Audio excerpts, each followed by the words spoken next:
पिंपळनेर पोलिसांना मिळालेल्या गोपनीय माहितीच्या आधारे साक्री तालुक्यातील देश शिरवाडे शिवारात एका शेतात 1,19,23,000 रुपये किमतीचा 542 किलो गांजा व 6 लाख रुपये किमतीचे ट्रॅक्टर ट्रॉली असा मुद्देमाल जप्त करण्यात आला आहे।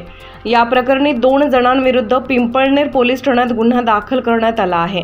याबाबत मोहन देवचंद साबळे राहणार पिंपळनेर तालुका साक्री हा त्याच्या शिवारातील शेतातून मानवी मेंदूवर परिणाम करणारा गुंगीकारक गांजा सदृश्य अंमली पदार्थ बाळगून एका वाहनातून विक्री करण्याच्या उद्देशाने वाहतूक करणार असल्याचे आढळून आले होते। या प्रकरणी धुळ्याच्या स्थानिक गुन्हे शाखेच्या पथकाने पिंपळनेर पोलीस ठाण्याचे अधिकारी व अंमलदार यांच्या मदतीने संयुक्तरित्या दिनांक 4 ऑक्टोबर 2024 रोजी 9 वाजता देश शिरवाडे शिवारातील मोहन देवचंद साबळे यांच्या शेतातील घराजवळ ट्रॅक्टर ट्रॉलीसह हिचेवर काळे प्लास्टिकचे कापड बांधलेले दिसल्याने संशय आला।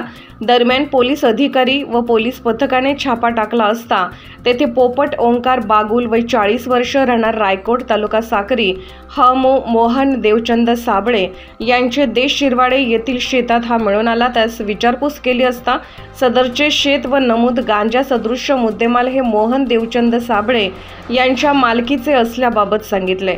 सदरचा मुद्देमाल हस्तगत करून आरोपी पोपट ओंकार बागुल वय 40 वर्ष राहणार रायकोट तालुका साक्री तसेच मोहन देवचंद साबळे यांचे देश शिरवाडे येथील शेतात मोहन देवचंद साबळे राहणार पिंपळनेर तालुका साक्री जिल्हा धुळे याचे विरुद्ध पिंपळनेर पोलीस ठाणे येथे गुन्हा दाखल करण्यात आला आहे।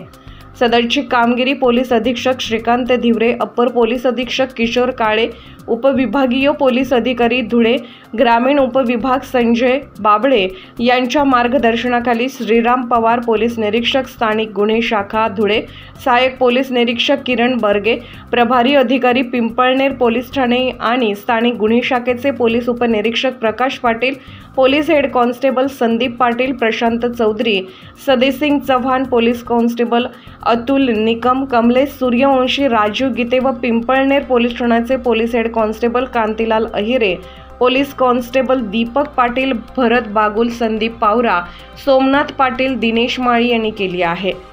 पिंपळनेर पोलीस स्टेशनच्या हद्दीमध्ये देश शिरवाडे या शिवारामध्ये मोठ्या प्रमाणामध्ये गांजाची साठवण केलेली आहे अशी एक टीप आम्हाला मिळाली होती।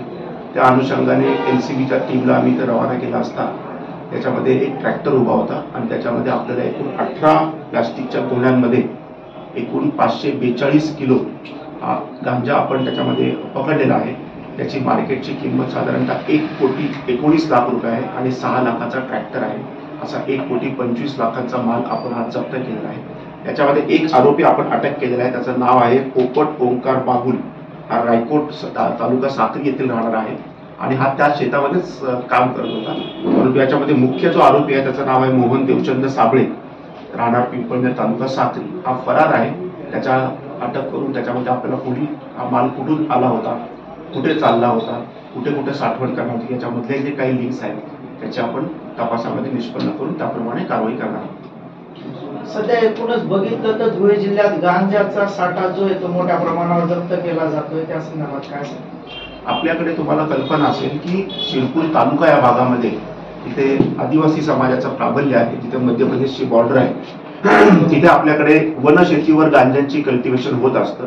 त्या अनुषंगाने आपण मागच्या आठवड्यात देखील जवळजवळ 5 एकरवर आपण याच्यामध्ये गांजाचं कल्टिवेशन आपण उद्ध्वस्त केले आणि हा गांजाचा कापणीचा काळ आहे, त्याच्यामुळे हा जास्त केसेस याच्यामध्ये आपल्याला होत आहेत आणि जसं इलेक्शन येईल त्याप्रमाणे आम्हाला जसं टिप्स मिळत जातील, जशी इन्फॉर्मेशन मिळते त्याप्रमाणे आपण कारवाई मोठ्या प्रमाणात करत नाही। सरजी, आतापर्यंत आजपर्यंत यापूर्वी अनेक वर्षापासून हा धंदा पिंपळनेर आणि परिसरामध्ये सुरू आहे, परंतु याच्यावर काही प्रमाणात फक्त कारवाई होते, परंतु मुख्य आरोपी जे सापडतात त्यांच्यावर कठोर कारवाई होते। याच्यामध्ये एनडीपीएस ऍक्ट प्रमाणे आपण कारवाई करतो, त्याच्या अनुषंगाने पुढील आपण 110ची प्रिव्हेंटिव्ह ऍक्शन देखील यामध्ये आपण मुख्य आरोपी जो आहे मोहन साबळे म्हणून आपण त्या एफआयआर मध्ये देखील त्याचं नाव घेतलेलं आहे। आता फक्त याच्यामध्ये आपण कालचा जो आरोपी पकडला पोपट याचं देखील फक्त नाव घेऊ शकतो, पण याच्यामध्ये आपण जो फरार आरोपी आहे, जो पळलेला जो मूळ मालक आहे त्याचं देखील आपण याच्यामध्ये नाव घेतलेलं आहे। सर, मला म्हणायचं हे होतं की सदर आरोपी आणि त्यांचे काही मी नाव सांगत नाही या ठिकाणी, परंतु यांनी अनेक वर्षापासून ही धंदे चालू केलेले आहेत या परिसरामध्ये. आपण तपासामध्ये निष्पन्न पण ते आजपर्यंत निष्पन्न झालेलं नाही. याच्यावर निष्पन्न होईल, आता 100% निष्पन्न होईल, आपण कारवाई करू. सर्वात भारी शिरपूरची कारवाई सर आहे ही बनावट दारू मोठ्या प्रमाणात या ठिकाणी आहे, त्याच्यावर पण आपण कारवाई करावी. याच्यावर आपण काय बोलू शकतो? तुम्ही स्पेसिफिक इनपुट द्या. असं सरसकट वाक्य भरपूर ठिकाणी चालू, असं सरसकट न बोलता तुम्ही हा विषय पब्लिकने न मांडता जर गोपनीय मार्केट मांडला की साहेब ह्या ठिकाणावर दारू आहे, तर का नाही होणार कारवाई? तुम्ही जर सगळ्या देखत असं बोलत राहिला की साहेब सरसकट चालू आहे, तुम्ही काय करणार? ते अयोग्य आहे. तुम्ही मला वैयक्तिकरित्या फोन करा, हा माणूस आहे, इथं दारू आहे, का नाही होणार कारवाई? थँक्यू. किंवा कशी कारवाई करणार आहोत हे पण सुचवलं किंवा सांगितलं.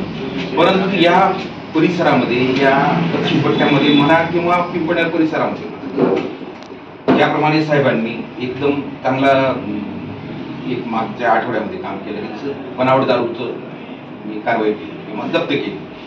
प्रतिनिधी विलास जाधवसह कॅमेरामन नयन गांगुर्डे, पिंपळनेर.